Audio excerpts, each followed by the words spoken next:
slowly grew into my body, but I still changed clothes in front of my brother without a second thought. One afternoon, while we were laughing and fooling around in the attic, our mother suddenly walked in. She didn't care about what she saw after all. She was the one who locked us in this attic. When my mother was young, she fell in love with her own uncle. The two of them ignored the family's outrage, ran away together, and started a life of their own. Maybe luck favored them for a while despite being close relatives. They had 4 perfectly healthy children. For a time, we lived a wealthy and happy life as a family of 6. On my sister Kathy's birthday, my father died in a car accident on his way home from work. The news hit my mother like a hammer. She had never earned a single dollar in her life. She was the beautiful wife who stayed at home while my father handled everything. She couldn't support 4 children, let alone pay off the debts. With no one else to turn to, she went back to the mother she hadn't seen in years. Oddly, she got off the bus 1 stop early and forced us to walk 4 hours to the estate. When we finally reached the row of townhouses, I believed her story until my grandmother opened the door.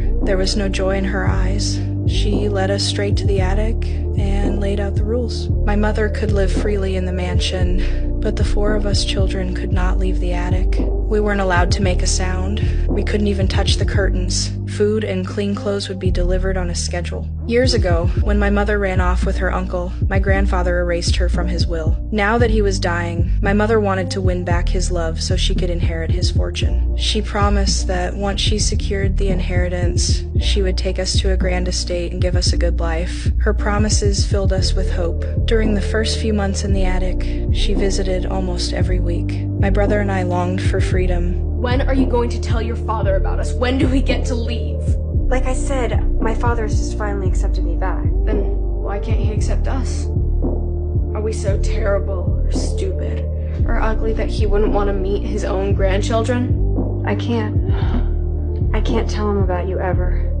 My mother appeared with a beautiful dress. My body had been changing a lot, but standing there half-dressed in front of my brother still didn't bother me. Just as he rushed over to help me finish getting dressed, the door burst open. My grandmother stood there, her face twisted with a rage so violent it looked almost demonic.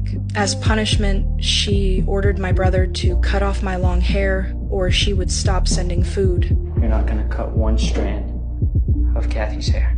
Her hair, or the 4 of you don't eat for a week. But the twins, they didn't do anything. I think it'll be your brother who will cut off your precious hair, or none of you will eat at all.